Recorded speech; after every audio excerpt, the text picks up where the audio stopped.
नमस्कार, स्वागत है आप सभी का हमारी खास पेशकश। हर रविवार को आपके साथ हम जुड़ते हैं, समझने की, जानने की कोशिश करते हैं कि अब यहाँ से कैसी रहेगी बाजार की चाल। बीते हफ्ते की पहले जरा बात करते हैं। बीता हफ्ता भी बीते कई सारे हफ्तों की तरह बड़ा ही उथल पुथल वाला रहा और आखिर में हमने देखा करीब करीब 1% की गिरावट के साथ ये पूरा हफ्ते का रिटर्न जो है वो देखने को, नेगेटिव रिटर्न देखने को मिला। लगातार अपडेट यूएस और ईरान युद्ध को लेकर के आती रही, शांति वार्ता को लेकर के बहुत सारी अपडेट्स आई, लेकिन हफ्ते के आखिर में कोई भी चीज़ कंक्रीट रूप से सामने नहीं आती दिखाई दी। लेकिन शुक्रवार के सत्र में कुछ ऐसा हुआ जिसने अगले हफ्ते के लिए उम्मीद थोड़ी बढ़ाई है। ख़ास तौर से जिस तरीके से लगातार लंबे समय से बातचीत चल रही थी एफआईज को राहत देने की, रुपए की लगातार गिरावट को लेकर के सरकार की तरफ से अध्यादेश के जरिए एक बड़ा फैसला किया गया और अध्यादेश के जरिए गवर्नमेंट सिक्योरिटीज़ में एफआईज पर लगने वाले जो टैक्सेस हैं, long term capital gain tax, उसमें जो है राहत दी गई। न सिर्फ निवेश पर बल्कि जो है जो ब्याज मिलता है उस पर भी राहत दी गई। तो ये एक बड़ा फैसला निकल करके आया। हालांकि जो पॉलिसी रही, पॉलिसी के अंदर आरबीआई ने अपना स्टैंस जो है वो न्यूट्रल रखा और साथ ही साथ ब्याज दरों में जैसी उम्मीद थी कोई बदलाव नहीं किया गया। लेकिन शुक्रवार की देखिए, जैसे आपने अध्यादेश जारी करके सरकार ने ये छूट दी, इसके बाद से अगर बात करें शुक्रवार की शाम को एक और बड़ा फैसला आया। बड़ा फैसला क्या है? जो नंबर जीडीपी की आए, जीडीपी के नंबर्स अभी तक जो आए हैं वो अनुमान से बेहतर आते हुए दिखाई दिए। 7.7 ग्रोथ देखने को मिली। जो अनुमान था वो जो है कहीं ना कहीं 7.4, बल्कि अगर हम बात करें 7.8 जो है देखने को मिली Q4 के अंदर। Q4 को लेकर के जो अनुमान था वो 7.3 के आसपास का था और वहाँ से अगर हम देखें तो काफ़ी अच्छे नंबर्स आते हुए दिखाई दिए। ये कुछ ऐसे आंकड़े रहे जिसने एक्सपेक्टेशन बढ़ाई है अगले हफ्ते को लेकर के। अब क्या कुछ रहेगा, क्या वाकई में बुल की वापसी होगी, नहीं होगी, और इस कदम की बात क्या एफआईज वापस लौटेंगे, नहीं लौटेंगे, बहुत सारे ऐसे सवाल हैं और इन जटिल सवालों के जवाब तलाशने के लिए हमारे साथ जुड़ चुके हैं इन तमाम मामलों के विशेषज्ञ श्रीकांत चौहान सर। और जब भी वो आते हैं बड़ा अच्छा लगता है। श्रीकांत सर, बहुत बहुत स्वागत आपका आज की इस विशेष चर्चा का हिस्सा बनने के लिए। धन्यवाद विपुल जी, धन्यवाद एवरीवन, और thank you for calling me on this मंच। सर, बहुत कुछ बदला, बहुत कुछ चीज़ें हुई और बाजार भी शायद एक पॉजिटिव सेंटिमेंट का वेट कर रहा था। हालांकि ये क्या वजह रही शुक्रवार के सत्र में कि इस कदम के बावजूद बाजार उसको उतना पॉजिटिवली ले नहीं पाया। सबसे पहले उसी खबर पर आएंगे। ये जो फैसला लिया गया गवर्नमेंट की तरफ से ऑर्डिनेंस के माध्यम से कि गवर्नमेंट सिक्योरिटीज़ को लेकर के, आप कैसे देख रहे हैं इस फैसले को? और ये कहीं ना कहीं एक रास्ता खुला है कि जो हम लोग तमाम बातचीत सुन रहे हैं कि शायद इक्विटी मार्केट में भी जो एसटीसीजी और लॉन्ग टर्म कैपिटल गेन को लेकर के लगातार बातचीत चल रही है एफआईएस के लिए हटाने की, क्या उस दिशा में भी सरकार आगे बढ़ सकती है? बिल्कुल। तो देखिए, मुझे लगता है सबसे पहले ये जो कदम है वो काफ़ी, मैं कहूँगा कि काफ़ी अच्छा कैलकुलेटेड एक स्टेप गवर्नमेंट ने लिया है और इसी के बेसिस पे अभी हमें लगता है कि इसका जो पॉजिटिव इम्पैक्ट है वो हमें बैलेंस ऑफ पेमेंट में देखने मिलेगा। साथ ही साथ मुझे लगता है कि जैसे कि अभी जो रिक्वायरमेंट थी उसके बेसिस पे उन्होंने अपने कदम उठाए, हमें लगता है कि इक्विटी में भी अगर ये कदम उनको अगर ज़रूरी लगते होंगे तो वहाँ पे भी वो कदम उठाएंगे। तो एक बात काफ़ी क्लियर है कि गवर्नमेंट काफ़ी फोकस्ड है, सोच रही है कि ऐसे सिचुएशन को कैसे टैकल करें। आज बावजूद कि पॉलिसी अच्छी थी और जो एक्सपेक्टेशंस थे कि शायद जीसेक में हमें बेनिफिट मिल सकता है, वो बेनिफिट भी मिला। लेकिन अगर आप पिछले 2-3 दिन से देखेंगे तो मार्केट में एक अपबिट था, मार्केट नीचे जाने के बावजूद ऊपर आ रहा था। तो बोलते हैं ना कि buy on rumour sell on news, वो एक पैटर्न आज हमें देखने मिला, ऐसे मुझे लगता है। और इसी वजह से पिछले 2 दिनों से मार्केट बावजूद कि 23,200 23,150 जाने के बावजूद हम 23,500 के आसपास आके यहाँ पे क्लोज हुए हैं। आज के दिन में पॉलिसी अच्छी थी, आउटकम आ चुका था, तो थोड़ी सी प्रॉफिट बुकिंग आई। और साथ ही साथ मुझे लगता है कि सबसे बड़ी जो मार्केट को एक फियर है, मैं कहूँगा, वो है वीकेंड फियर। और वीकेंड में क्या होना है, बहुत सारे इवेंट्स होते हैं, बहुत सारे इवेंट्स अनफोल्ड होते हैं, बहुत सारे न्यूज़ फ्लो यूएस वॉर और ईरान वॉर से रिलेटेड मार्केट में आते हैं और इसी वजह से क्या होता है कि सेंटिमेंट थोड़ा सा बिगड़ जाता है। तो मंडे की opening most of the time हमने देखा है कि लोअर होती है और इसी वजह से हमें लगता है कि आज मार्केट में वीकेंड फियर था, इसी वजह से मार्केट नीचे था। लेकिन मुझे लगता है जैसे जीडीपी के नंबर्स आए हैं जीडीपी के नंबर्स डेफिनेटली मार्केट में जान डालेंगे और हम वापस सोमवार को अगर बाकी के फ्लोट स्टेबल रहे तो हम मार्केट में एक अच्छा उछाल मार्क सोमवार को देख सकते हैं। हाँ, मेरा सवाल भी अब अगला सवाल सर जीडीपी नंबर्स को ही लेकर के था, लेकिन उससे पहले जिस तरीके का एप्रिसिएशन रुपये में देखने को मिला, कहीं ना कहीं सरकार का ये जो कदम है वो रुपए को भी सहारा देने में काफ़ी हद तक एक कारण था, जिसकी वजह से सरकार को ये कदम उठाना पड़ा सिक्योरिटीज़ को लेकर के। ये सर क्या हम उम्मीद करें हम दोबारा 92-93 की तरफ जाते हुए दिखाई देंगे क्या? इंट्राडे लेवल पे काफ़ी शानदार रिकवरी देखने को मिली। अगर हम देखें, एक समय तो हमने देखा कि रुपया जो है डॉलर के मुकाबले 20 तक पहुंच गया था, 95-20 तक। आप कैसे देख रहे हैं सर ये जो रुपये डॉलर इक्वेशन में थोड़ा सा बदलाव देखने को मिला है? देखिए, जो अभी गवर्नमेंट सिक्योरिटीज और यहाँ पे जो बेनिफिट्स आए हैं उसका इम्पैक्ट बैलेंस ऑफ पेमेंट पे होगा और बैलेंस ऑफ पेमेंट थोड़ा और हमें लगता है कि सुधरते हुए दिखेगा। कोई भी कदम जिसका बेनिफिट करंट अकाउंट डेफिसिट या बैलेंस ऑफ पेमेंट को होता है, जिसकी वजह से हमारे रुपये पे जो प्रेशर होता है वो प्रेशर कम होते हुए दिखाई देता है। साथ ही साथ अगर करेंसी का हम डेप्रिसिएशन देखें तो वो थोड़ा ओवर एंड अबाउ था। 96 हाफ के लेवल्स वैसे भी जस्टिफाइबल नहीं थे, लेकिन एफआईएस की लगातार बिकवाली बनी थी और क्रूड के दाम $100 के करीब थे। अभी अगर आप देखें तो most of the time market यानी कि क्रूड के लेवल्स 100 के करीब जाते हैं और वापस 95 के करीब आ जाते हैं। तो ओवरऑल अगर हम 95 के लेवल्स को अगर कंसीडर करें कि शायद 95 के लेवल्स और शायद एक आध महीने 1.5 महीने तक कंटिन्यू करे, अगर ये ट्रेंड अगर रहा तो हमें लगता है कि करेंसी का जो ओवरऑल एक रेंज रहेगा, एक दायरा रहेगा, वो 93 से लेकर 96 तक का हो सकता है। और अभी जो ओवरऑल कदम उठाए गए हैं और जैसे जीडीपी के नंबर्स अच्छे आए हैं, थोड़ी सी अगर क्रूड में अगर और गिरावट अगर आती है तो हमें लगता है कि हम धीरे धीरे ग्रेजुअली करेंसी को 93 की तरफ भी जाते हुए देखेंगे। लेकिन एक इमीडिएट बहुत ही बड़ा एप्रिसिएशन हम मार्केट में करेंसी के लिए नहीं सोच रहे हैं। अब जिस बात का जिक्र आप कर रहे हैं उस पर भी आते हैं सर, जीडीपी को लेकर के। और हमने हेडर भी यही दिया कि मतलब क्या जीडीपी के 19 से बेहतर नंबर्स से सेंटिमेंट्स को सुधारने में मदद करेंगे। आपका मानना क्या है सर? जो भी एक्सपेक्टेशन थी उसको बीट किया है हमने। 7.8% की जीडीपी Q4 के अंदर, FY26 के लिए 7.7%, और इवन Q1 की जीडीपी की अगर हम बात करें, जो रिवाइज नंबर आए हैं वो बढ़कर के आए हैं। ये क्या इंडिकेशन मिल रहा है? क्योंकि आने वाले समय के लिए चिंताएं काफ़ी ज़्यादा हैं, ऐसे में ये नंबर्स कितना सहारा देते हुए शेयर बाज़ार को दिखाई दे सकते हैं?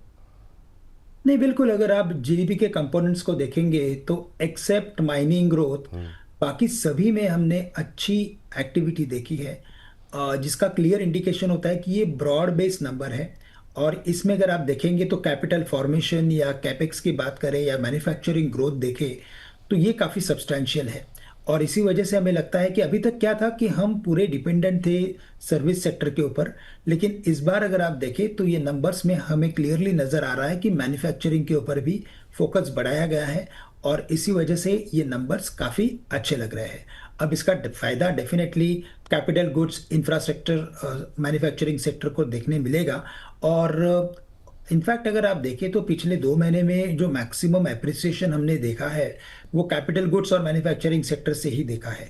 But at the same time हमें लगता है कि एक ब्रॉड बेस पॉजिटिव इसका इम्पैक्ट हमें मार्केट में आते हुए दिखेगा।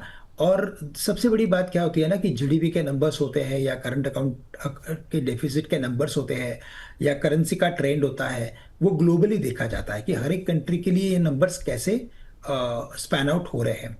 और इसी वजह से हमें लगता है कि जब नंबर्स अच्छे आते हैं तो उसका एक पॉजिटिव इम्पैक्ट ओवरऑल मार्केट पे देखने मिलता है और इसका एक टॉप डाउन हमें बेनिफिट भी देखने मिलेगा। ये बात है सर। अब सर यहाँ पे सबसे महत्वपूर्ण सवाल आपसे अब जानना ये चाहेंगे कि ये तो हमारे डोमेस्टिक नंबर्स हैं और ये लगातार आउट परफॉर्म कर रहे हैं, ठीक कर चल रहे हैं। मतलब Q1 के नंबर भी अगर हम देखें, Q4 के नंबर भी देखें, जो अभी हाल फिलहाल में गुजरे हैं क्वार्टरली नंबर्स ठीक रहे हैं, बहुत निराशा किसी पे नहीं देखने को मिली। लेकिन जो सबसे बड़ी चिंताएं आ रही हैं वो बाहर से आ रही हैं। अब बात एक बार चलते हैं थोड़ी बाहर की तरफ। US ईरान वॉर को लेकर के सर, ये हर रात 2-2, 3-3 बजे जब भी नींद खुलती है आदमी एक बार ट्वीट जरूर देखता है क्या चल रहा है, कहीं कोई नया ट्वीट तो नहीं आया, इस समय क्रूड क्या चल रहा है, इंटरनेशनल मार्केट कैसे चल रहे हैं, ये चिंताएं कब दूर होंगी? और ये हर एक हफ्ते टाइम बाय करने की जो सिचुएशन दिखाई दे रही है, ऐसा लग रहा है कि दोनों पक्ष जो है वो टाइम बाय करने की कोशिश कर रहे हैं। आप कैसे देख रहे हैं सर? और ये टेंशन अभी बनी रहेगी क्या? बिल्कुल सर, ये मिलियन डॉलर क्वेश्चन है सभी के लिए जी। कि ये अनिश्चितताएं या ये अस्थिरता कब कम होगी या कब खत्म होगी। लेकिन जैसे आपने कहा, बिल्कुल आपने सही कहा कि दोनों पक्ष जो है वो थोड़ा सा वक्त खरीदने के मूड में है और दोनों को अभी वॉर नहीं करना है। दोनों को अपनी अपनी कंडीशंस रखनी है और उसी में से कोई हल निकालना है। तो मुझे नहीं लगता कि आने वाले दिनों में भी हमें कोई वॉर देखने मिलेगा। लेकिन ज़रूर कुछ नोकझोंक चलती रहेगी और इवेंचुअली हमें लगता है कि इसका सोल्यूशन आएगा, क्योंकि जितना वक्त इसमें निकलेगा और जितने दिनों तक स्ट्रेट ऑफ हॉर्मुज क्लोज रहेगा, उसका इम्पैक्ट एशियन कंट्रीज पे आते जाएगा। और एशियन कंट्रीज में जापान है या चाइना है या बाकी कंट्रीज है इंक्लूडिंग इंडिया है, तो इनका भी प्रेशर धीरे धीरे यूएस और ईरान पे बढ़ते जाएगा। तो मुझे लगता है कि इवेंचुअली इसमें से कोई ना कोई हल पक्का निकलेगा। अभी अगर आप देखें तो यूएस की अगर बात करें तो उनका कहना है कि शायद इसको वक्त लगता है, सितंबर तक का भी वक्त लग सकता है। उन्होंने कहा है कि वहां तक का भी टाइम लग सकता है। लेकिन मुझे लगता है कि शायद इतनी लंबी इस पर्टिकुलर जो अनिश्चितता है वो इतनी लंबी खींचने की जो प्रोबेबिलिटी है वो कम है। हमें लगता है कि आने वाले शायद कुछ 2 या 3 हफ्तों में हमें इसका पर्टिकुलर आउटकम देखने मिल सकता है। खैर उम्मीद तो सर हम लोग मतलब 3-4 महीने से ही कर रहे हैं, और जो भाषा होती है वो ऐसा लगता है कि नहीं नहीं बिल्कुल फैसला होने जा रहा है, और उसके मतलब 15 मिनट के अंदर, आधे घंटे के अंदर, कई बार मतलब जो है 24 घंटे के अंदर अंदर उसका जो बिल्कुल 360 डिग्री टर्न हो जाता है। तो वो एक बड़ी टेंशन हो गई है। बिल्कुल बिल्कुल, टैको ट्रेड करके जो बोलते हैं हाँ, वो बड़ी अब तो पूरी सभ्यता ही समाप्त कर देंगे, लगेगा कि मतलब क्या हो जाएगा। फिर पता लगता है नहीं भाई साहब ट्रेड डील हो गई, तो मतलब कह रहे हैं कि नहीं अब तो हम मतलब 60 दिन के लिए सीज फायर करने जा रहे हैं। फिर सीज फायर की बात होगी और उसके बाद से दोनों एक दूसरे के ऊपर बम गिराएंगे। तो वो थोड़ी सी मामला अभी भी असमंजस की स्थिति का है। इन सब के बीच में क्रूड को कैसे देख रहे हैं सर आप? क्योंकि हमारे लिए बड़ी चिंता जो इस पूरे युद्ध की है वो है क्रूड को लेकर के। क्रूड अभी आपको लग रहा है कि ये $100 के ऊपर जाएगा या 90 के नीचे आएगा? अभी कैसे देख रहे हैं आप क्रूड की चाल को? तो देखिए, अभी लगता है कि जब ये वॉर रिलेटेड न्यूज़ फ्लो चल रहे थे और फुल फ्लेज में वॉर चल रहा था, तब क्रूड के दामों ने 120 तक के लेवल्स छुए थे। अगर आप रशिया और यूक्रेन की वॉर की बात करें और उस वक्त अगर क्रूड के दाम देखेंगे तो वो तकरीबन 140-145 के करीब गए थे। तो इतने बड़े वॉर के बावजूद, जहाँ पे पकड़ लीजिए कि जो सबसे इम्पोर्टेंट जो खतरा था वो न्यूक्लियर वॉर का भी था, शायद कुछ न्यूक्लियर के वेपन्स निकल के ना आए, ये सब भी डर था इस मार्केट में। उसके बावजूद क्रूड $120 के करीब था। तो अभी लगता है कि मार्केट ने इसे पचा लिया है, यानी $120 तक का भी मुझे लगता है कि अगर इजाफा होता है तो मार्केट में थोड़ा करेक्शन डेफिनेटली देखने मिलेगा। लेकिन मार्केट अपने प्रीवियस लो को यानी 22,000 को तोड़ते हुए हमें लगता है नहीं दिखेगा। और 120 भी मुझे लगता है कि एक एक्सट्रीम पैनिक में आया था। तो जो सबसे पहले इवेंट होता है, यानी कि जो सबसे पहले न्यूज़ आती है, उसमें जो रिएक्शन होता है वो थोड़ा एब्सर्ड होता है, थोड़ा एक्स्ट्राऑर्डिनरी होता है। तो 120 के दाम आ चुके हैं। अभी मुझे लगता है कि बहुत ही बेस्ट केस सिनारियो में हमें लगता है कि 105 तक शायद क्रूड के दाम जा सकते हैं और करेक्शन में 90 के करीब आके रुक सकते हैं। हमें नहीं लगता कि फ्यूचर में भी, यानी कि आने वाले 6 महीने में हम $80 के नीचे क्रूड को देख पाएंगे, ऐसा नहीं लगता है, क्योंकि ऑलरेडी काफ़ी बड़ा डैमेज बाकी के अदर मिडिल ईस्ट कंट्रीज को हुआ है। तो हम जो इन्वेस्टर्स को यही कह रहे हैं कि $95 मार्केट में डिस्काउंट हो चुका है। $95 के बेसिस पे करंट अकाउंट डेफिसिट कैलकुलेट हो चुका है, बैलेंस ऑफ पेमेंट कैलकुलेट हो चुका है, आरबीआई ने अपनी पॉलिसी रख दी है। तो मुझे लगता है कि $95 के आसपास या 100 से लेकर जब तक 95 के बीच में ये ट्रेड कर रहा है, तब तक हमें कोई बड़ी मार्केट में दुर्घटना देखने नहीं मिलेगी।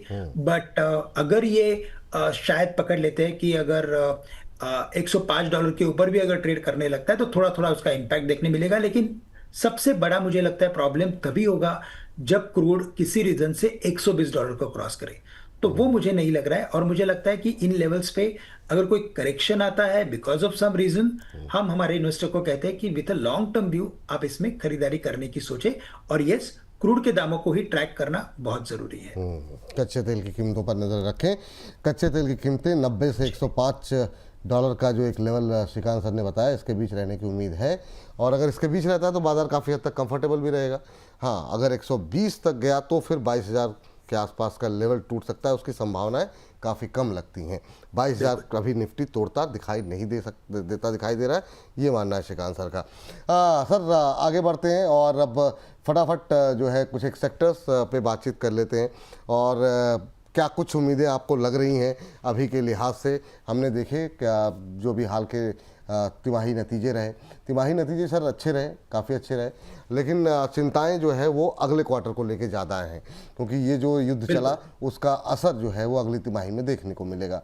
तो लास्ट क्वार्टर के आधार पे स्ट्रेटजी प्लान करनी चाहिए, या अगले क्वार्टर के रिजल्ट ख़राब रहेंगे उसके आधार पे, और कहाँ कहाँ ज़्यादा ख़राब रह सकते हैं उसके आधार पे प्लानिंग करनी चाहिए? आप क्या सजेस्ट कर रहे हैं सर अभी? तो बिल्कुल आपने सही कहा कि Q4 के जो नतीजे थे वो इनफैक्ट देखा जाए तो एक्सपेक्टेशन से बेटर ही रहे। बिल्कुल। बहुत अच्छे नहीं थे लेकिन फिर भी ठीक ठाक थे। कमेंट्री अच्छी थी। कई सारे सेक्टर्स ने अच्छा काम किया है, स्पेशली कमोडिटी सेक्टर ने काफ़ी अच्छा काम किया है। बट मुझे लगता है कि यस, दिक्कतें जो है वो वॉर से रिलेटेड है, क्रूड के दामों से रिलेटेड है, जिसकी वजह से कंजम्पशन पे इम्पैक्ट आ रहा है, फ्यूल के दाम बढ़ चुके हैं। तो मुझे लगता है कि Q1 के नतीजों के ऊपर भी मार्केट का बिल्कुल ध्यान रहेगा। But at the same time हमें क्या लगता है कि आपको इस पर्टिकुलर मार्केट में देखिए, अब अगर आप Q1 तक, शायद अगर Q1 को अगर कंसिडर करने जाएंगे और क्रूड के दाम अगर इन्हीं लेवल्स पर रहेंगे $95-100 के आसपास, तो हमें Q2 भी खतरे में आते हुए दिखने लगेगा। क्योंकि अभी जो प्राइस हाइक हुई है वो मैं कहता हूँ कि अभी भी एक लिमिट में हमें प्राइस हाइक ऑयल प्राइसेस में देखने मिली है। हमें लगता है कि क्रूड के दाम अगर इन्हीं लेवल्स पे सस्टेन रहेंगे फॉर अ लॉन्गर टाइम, तो ये क्रूड के जो फ्यूल हाइक है जो इंडिया में हुई है वो थोड़ी और बढ़ सकते हैं, जिसका इम्पैक्ट और भी अर्निंग्स पे आ सकता है या कंजम्पशन पे आ सकता है। तो मुझे लगता है कि Q1 या Q2 आप दोनों कंसिडर कर लीजिए कि दोनों में थोड़ा प्रेशर डेफिनेटली रहेगा। बट इन्हीं को देख के अगर हम मार्केट की स्ट्रैटेजी बनाने बैठेंगे तो उसमें काफी वक्त लग जाएगा। तो ऐसे केस में जो भी करेक्शन आ रहा है उस करेक्शन में आप स्टॉक स्पेसिफिक इन्वेस्टमेंट कीजिए, बॉटम अप अप्रोच रखिए instead of top down approach. तो एक ब्रॉड व्यू कंसिडर करने से बेटर है कि जहां पे भी आपको वैल्यू नजर आ रही है वहां पे आप इन्वेस्ट करके इस पर्टिकुलर मार्केट में आपके इन्वेस्टमेंट्स को बढ़ा सकते हैं। ठीक सर, अब जरा फटाफट का उन सेक्टर्स, कुछ एक सेक्टर्स लेते हैं सर, समय थोड़ा सा कम है, तो उन सेक्टर्स पे आपके पसंदीदा अगर कोई शेयर हो तो अवश्य बताइएगा। शुरुआत बैंकों से ही करना चाहेंगे, क्योंकि शुक्रवार का जो बीता सत्र रहा वो बैंकिंग और ऑटो सैलरीज और जितने भी ब्याज दरों से प्रभावित होने वाले सेक्टर्स हैं उनके हिसाब से महत्वपूर्ण दिन था। आरबीआई की पॉलिसी थी। आप कैसे देख रहे हैं सर बैंकों को लेकर के? अभी व्यू क्या है, क्योंकि बहुत लोगों का मानना ये है कि अभी आगे चल करके प्रेशर बढ़ेगा, आप का भी ये मानना है क्या? तो देखिए, अभी कैसा है ना कि बैंक स्टॉक्स काफी रिजनेबली वैल्यूड है, यानी कि इन लेवल्स पे मैं तो कहूंगा कि अट्रैक्टिव है। अगर आने वाले दिनों में अगर इंटरेस्ट रेट्स अगर बढ़ते हैं तो क्या होगा ना कि इनिशियली क्या होता है कि जो डिपॉजिट्स और लेंडिंग और बोरोइंग का जो स्प्रेड होता है वो बढ़ जाता है, जिसका बेनिफिट बैंकों को मिलता है। तो इनिशियली तो हम ऑलवेज जो लार्ज कैप बैंक्स होते हैं उनमें एक अच्छा इजाफा देखते हैं। तो अक्टूबर से तो रेट हाइक एक्सपेक्टेड है मार्केट में। अगर कुछ और दिक्कतें बढ़ जाती है तो शायद अगस्त की पॉलिसी भी उतनी ही इंपॉर्टेंट रहेगी। लेकिन अगर हम पकड़ लेते हैं कि यहाँ से रेट कट तो होने वाला नहीं है, रेट स्टेबल रह सकते हैं, लेकिन रेट बढ़ने की उम्मीदें बढ़ गई है। तो आप ये पकड़ लीजिए कि शायद रेट बढ़ सकते हैं 25 से 50 बेसिस पॉइंट मिनिमम बढ़ सकते हैं। और FY27 में अगर आप कंसिडर करें, यानी कि टुवर्ड्स दी एंड, शायद ये 100 बेसिस पॉइंट में भी कन्वर्ट हो सकते हैं। अगर ये ट्रेंड रहा तो जितने भी लार्ज कैप बैंक है जैसे कि HDFC bank, ICICI bank, state bank of India, हमें लगता है कि यहाँ से अपसाइड देखने मिलेगी, ना ही डाउन साइड। तो करंट लेवल से मैं यही कहूंगा कि इनमें इन्वेस्टमेंट करके चलें। NBFCs में भी इनिशियली थोड़ा सा सॉफ्टर ट्रेंड रहेगा, लेकिन यहाँ पे भी हमें लगता है कि कई सारे स्टॉक्स जैसे कि श्रीराम फाइनेंस, बजाज फाइनेंस, चोला फाइनेंस, इन लेवल्स पे काफ़ी अट्रैक्टिव है, तो आप इनमें इन्वेस्टमेंट करके चल सकते हैं। बैंकों में सर नाम एक बार फिर से दोहरा देंगे? आईसीआईसीआई बैंक, एचडीएफसी बैंक और कौन से बैंक आपने बताया? ICICI bank, HDFC bank, axis bank and state bank of India. Axis bank, state bank of India जैसे जो है बैंकिंग स्टॉक्स जो है दिग्गजों पर ही भरोसा कर रहे हैं अभी श्रीकांत सर, वहीं पर आप जो है दांव लगाएं वो ज़्यादा बेहतर है। बेहतर जी, तो ये ज़्यादा बेहतर रहेगी स्ट्रेटजी। चलिए इससे आगे बढ़ते हैं, बैंकों से आगे बढ़ करके और एनबीएफसी से आगे बढ़ते हुए सर एक सेक्टर्स जो कि अच्छा प्रदर्शन भी कर रहा है और लगातार आपसे बात भी हम कर रहे हैं जब भी आप आते हैं, वो है डिफेंस। काफ़ी लोग वैल्यूएशन को लेकर के सवाल उठाने लगे हैं और पहले से उठते रहे हैं, लेकिन सर प्राइवेट सेक्टर में रैली ये थमने का नाम नहीं ले रही है। हाँ, कुछ एक जो पीएसयूज हैं जैसे एचएल है, बीएल जैसे शेयर, वो थोड़े से थकावट में अब दिखाई दे रहे हैं काफ़ी चलने के बाद, लेकिन अभी क्या लगता है सर, क्योंकि यहाँ पे चर्चाएं ख़त्म नहीं हो रही हैं, खबरें ख़त्म नहीं हो रही हैं। नहीं, बिल्कुल देखिए, ये जो अनएक्सपेक्टेड एक इवेंट बना है वॉर का, जिसकी वजह से क्या हो गया है कि क्रूड के दाम बढ़ गए और उसकी वजह से हमारे करंट अकाउंट डेफिसिट में आप देखेंगे तो थोड़ी और बढ़त हो सकती है, यानी कि हमारा करंट अकाउंट डेफिसिट बढ़ सकता है।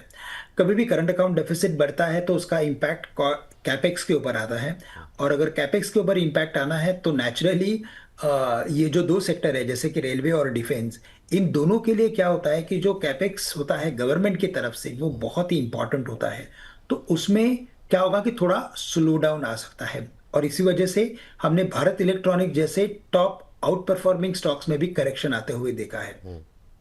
तो मैं यही कहूंगा हमारे इन्वेस्टर को, क्योंकि कई सारे रिटेल इन्वेस्टर्स ने डिफेंस और रेलवे स्टॉक्स में इन्वेस्ट किया है, मैं उनको यही कहूंगा कि आपको थोड़ा इंतजार करना पड़ेगा, पेशेंस रखना पड़ेगा। लेकिन जैसे गवर्नमेंट का इस बार आप जीडीपी में देख रहे हो कि मैन्युफैक्चरिंग के ऊपर फोकस बढ़ा है, हमें लगता है कि ये फोकस जारी रहेगा। और टैरिफ की भी दिक्कतें आई थी, तो हमें एक बात की पता चली है कि हमें हमारे मैन्युफैक्चरिंग सेक्टर पे भी फोकस करके इसे बढ़ाना पड़ेगा। तो इवेंचुअली मुझे लगता है कि इसका इफेक्ट, पॉजिटिव इफेक्ट आपको डिफेंस और रेलवे दोनों में देखने मिलेगा। लेकिन करंट लेवल्स पे आपको पेशेंस रखना पड़ेगा। शायद यहाँ से 10% का और भी करेक्शन देखने मिल सकता है, लेकिन अगर आप यहाँ से एक लंबी अवधि का नजरिया रखते हो, more than 1 year, at least more than 1 year, तो आपको डेफिनेटली यहाँ से अच्छे रिटर्न्स मिलेंगे। और जो भी टॉप कंपनीज है जैसे कि भारत इलेक्ट्रॉनिक्स है, हिंदुस्तान एरोनॉटिक्स है या आरवीएनएल है, आप इनमें इन्वेस्टेड रहेंगे तो आपके रिटर्न्स आपको इवेंचुअली अच्छे देखने मिल सकते हैं। आपने चूंकि डिफेंस के साथ साथ रेलवे की भी बात की है, तो एक सवाल ये है सर कि जैसे आपने कहा कि 1-1.5 साल का नज़रिया रखना चाहिए। अब लोग ये कह रहे हैं कि जैसे डिफेंस में तो चलिए अच्छे रिटर्न बने हैं लोगों के, रेलवे सर 2 साल हो गए और हमारे पास तो चूँकि डेली के कॉलर शो वगैरह है तो काफ़ी ज़्यादा कमेंट आ रहे हैं कि अब लोगों का पेशेंस भी जवाब दे रहा है, कह रहे हैं कि अब बताइए अब क्या लॉस बुक करना सही है कि नहीं सही है। तो लोगों के अंदर अब धैर्य जवाब दे रहा है, तो अभी क्या करना चाहिए सर, जो पुराने निवेशक हैं वो भी और जो नए आपको सुनने के बाद अगर 1 साल के नज़रिए के साथ से पैसा लगाना चाह रहे हैं, तो उन दोनों के लिए एक छोटी टिप्पणी मैं चाहूँगा, अवश्य करें आप। नहीं देखिए, वैसे रेलवे में भी काफ़ी हमारा पेशेंस टेस्ट हो चुका है। और बट सबसे बड़ी बात यह है कि हर एक रेलवे स्टॉक में करेक्शन जो आया है वो 50 से 60% आया है। और जब भी 50 से 60%, 70% का करेक्शन आता है, और अगर पीएसयू स्टॉक्स हो स्पेशली, तो मैंने मोस्ट ऑफ द टाइम देखा है कि वहां पे थोड़ी सी बॉटमिंग फॉर्मेशन बनने की शुरुआत होती है।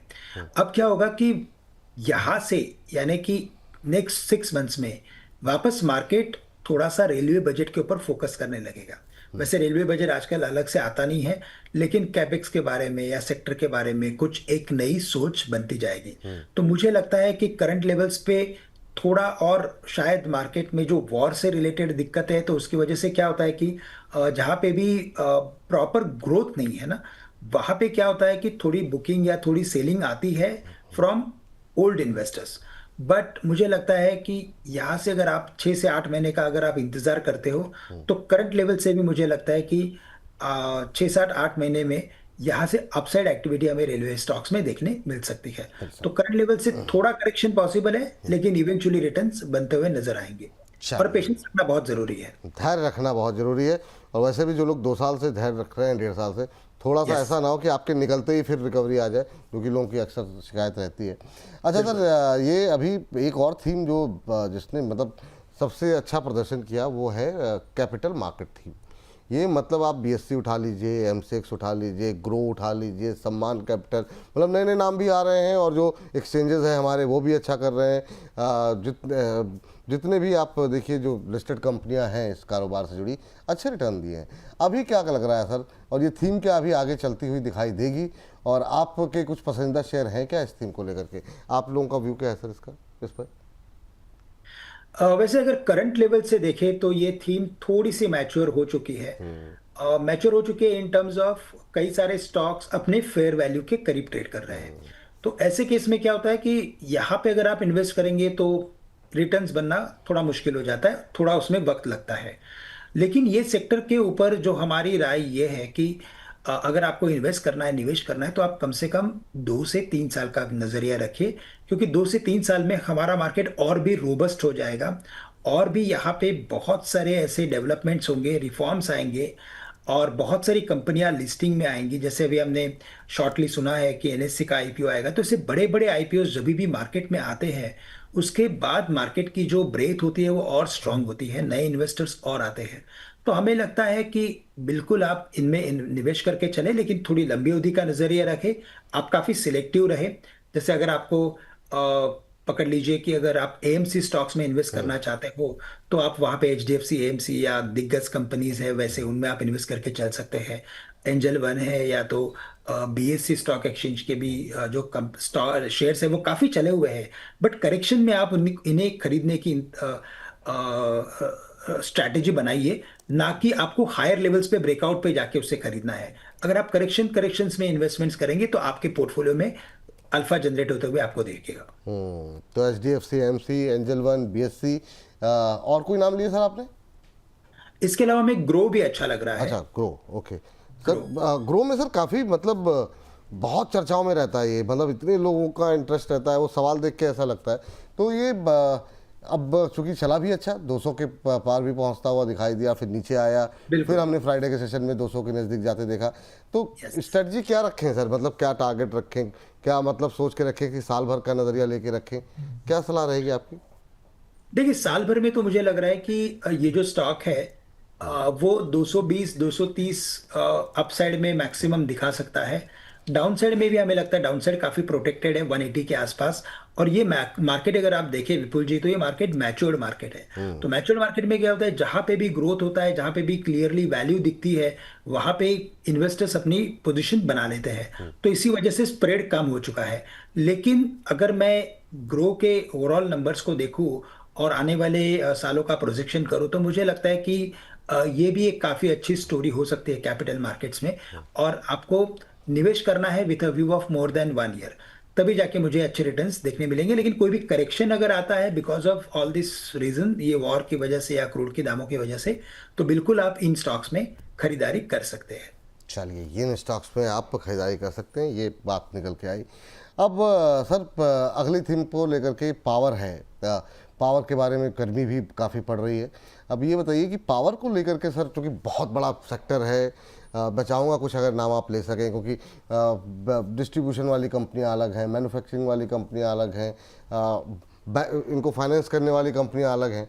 तो वहाँ पे कितना दम आपको दिखाई दे रहा है? प्राइवेट रिन्यूएबल एनर्जी एक अलग सेक्टर बन गया अपने आप में ही। तो वहाँ पे अगर फोकस करना हो या 4-5 नाम निकालने हो तो बड़ा मुश्किल हो जाता है, क्योंकि बड़ा सेक्टर है। आपके कोई पसंदीदा शेयर हैं क्या? और पीएसयूज में जान कब आएगी? जैसे एनएचपीसी, एसजेवीएन, इरेडा जैसे नाम जो 2 साल पहले काफ़ी लोकप्रिय हुए थे, वो पे अभी तक लोगों के भाव नहीं आए कई कई शेयरों में। बिल्कुल। तो देखिए, पर कैपिटा पावर कंजम्पशन तो बढ़ते जा रहा है। साथ ही साथ अगर हम डेटा सेंटर के बिजनेस को भी अगर यहाँ से सपोर्ट करने की कोशिश करेंगे, तो हमें लगता है कि हमें पावर का रिक्वायरमेंट और बढ़ते हुए दिखेगा। इसका बेनिफिट डेफिनेटली कंपनीज को देखने मिलेगा। लेकिन करंट कैपेसिटीज और करंट ओवरऑल बोरोइंग्स के बेसिस पे अगर हम कंपनीज के वैल्यूएशंस को देखें, तो कई सारी कंपनीज अपने फेयर वैल्यूएशंस पे ट्रेड कर रहे हैं। जैसे कि एनटीपीसी, टाटा पावर की अगर मैं बात करूं या अदानी पावर की भी बात कर लूं, तो सभी अपने फेयर वैल्यूज के इनफैक्ट ऊपर ट्रेड कर रहे हैं। तो अगेन बात यही है कि बावजूद कि काफी क्लियर स्टोरी समझ में आ रही है कि इसका बेनिफिट पावर सेक्टर को मिलेगा, ये स्टॉक इसी वजह से नहीं चल रहा है क्योंकि अभी वैल्यूएशंस में महंगे हैं। बट अगर कोई करेक्शन अगर आता है, या तो अगर आपको इनमें एसआईपी अगर करनी है, इनके ईटीएफ्स में एसआईपी करनी है, या इनके म्यूचुअल फंड्स खरीदने हैं, मुझे लगता है वो अच्छा विकल्प रहेगा। अगर स्टॉक स्पेसिफिक स्टॉक्स देखने हैं तो मुझे लगता है गिने चुने 3 या 4 स्टॉक्स में आप पोजीशन बनाए, क्योंकि सेक्टर काफी बड़ा है, बहुत सारी कंपनीज हैं। लेकिन आपको पोजीशन अगर बनानी है तो हमें लगता है कि एनटीपीसी हमें अच्छा लग रहा है, जहां पे हमें लगता है कि अपसाइड आने वाले 1 साल के बाद और अच्छे रिटर्न्स देखने मिल सकते हैं। बीएचईएल एक अच्छा लग रहा है। साथ ही साथ हमें अच्छा लग रहा है यहाँ पे सुजलॉन भी हमें अच्छा लग रहा है बेस्ड ऑन टेक्निकल फॉर्मेशन। यहाँ पे हमें लगता है कि इसमें शायद 65 या 70 के लेवल्स दिखाई दे सकते हैं। ये हमारे एक्टिव कवरेज में नहीं है, लेकिन फंडामेंटल टेक्निकली हमें ये ऐसा स्टॉक लगता अच्छा लग रहा है। एनटीपीसी, बीएचईएल, सुजलॉन जैसे शेयरों पर रखे नज़र। अब चूंकि सर समय हो गया है समाप्त, दो सवाल आखिरी के। एक तो ये कि अभी कोई ऐसा सेक्टर है जिस पे आप की कंपनी, आपका राय हो कि उस पोर्टफोलियो को थोड़ा सा अब हिस्सेदारी बढ़ानी चाहिए, किस तरीके से पोर्टफोलियो बनाएं? पहले तो इस प्रश्न का उत्तर, और फिर हर बार की तरह हमारी जो आज का थीम है, जो बैग बीजी है, उस पर आपसे प्रश्न का उत्तर लेंगे सर। तो देखिए, अगर किसी सेक्टर पे फोकस करना है तो देखो, ये मार्केट में जो सबसे अट्रैक्टिव सेक्टर लग रहा है वो बीएफएसआई ही है।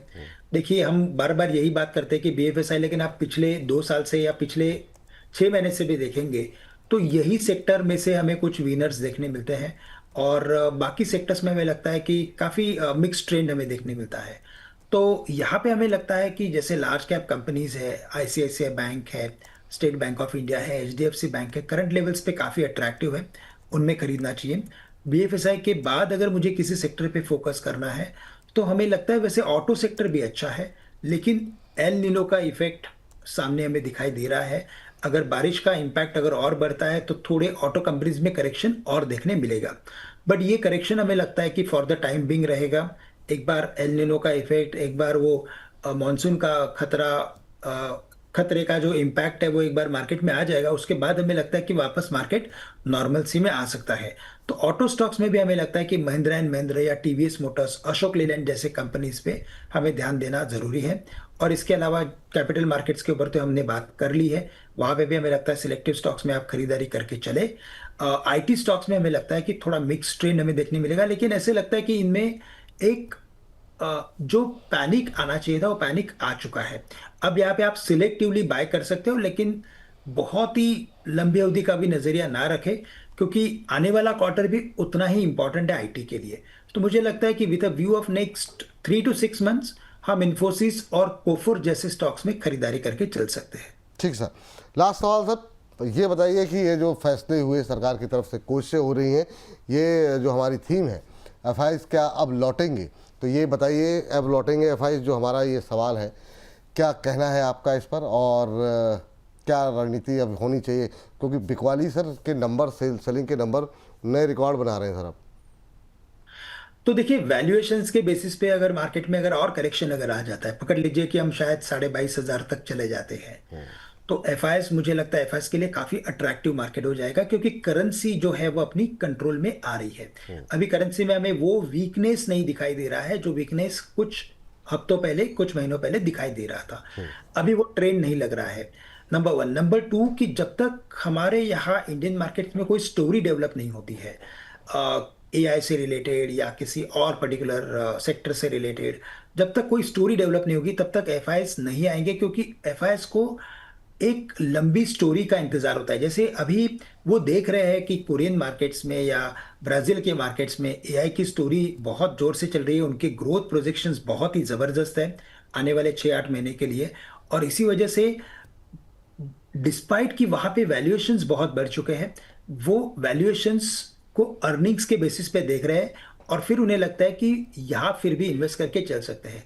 तो वैसी कुछ स्टोरीज अगर इंडिया में अगर डेवलप होती है, अगर हम पकड़ लेते हैं कि एलटीसीजी पे भी अगर शायद टैक्स कम होता है तो उसका बेनिफिट बहुत ही बड़ा एफआईएस को मिलेगा, ऐसा नहीं है, लेकिन फिर वो अपनी स्ट्रेटेजीज को थोड़ा बदल सकते हैं।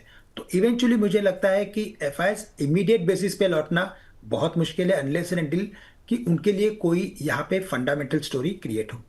ठीक सर, सर बातें तो बहुत सारी थी, लेकिन समय की कमी है। और बहुत बहुत शुक्रिया सर, बहुत बहुत धन्यवाद आज की इस चर्चा में जुड़ने के लिए और इन तमाम विषयों पर डिटेल में बातचीत करने के लिए। बहुत अच्छा लगता है सर और आपके साथ बात करना। बहुत बहुत शुक्रिया, बहुत बहुत धन्यवाद आज की इस चर्चा का हिस्सा बनने के लिए।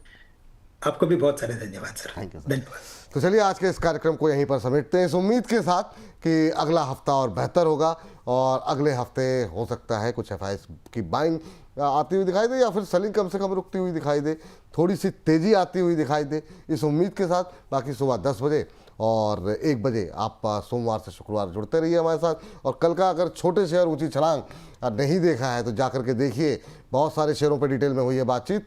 बाकी डिस्क्रिप्शन बॉक्स में आपको लिंक भी मिल जाएगा, तो वहाँ पर भी आप क्लिक कर करके आराम से पूरा वो शो देख सकते हैं। तो करीब 200 रुपये सस्ते शेयरों में क्या करें जानिए, देखिए। फिलहाल के लिए इजाज़त दीजिए, नमस्कार।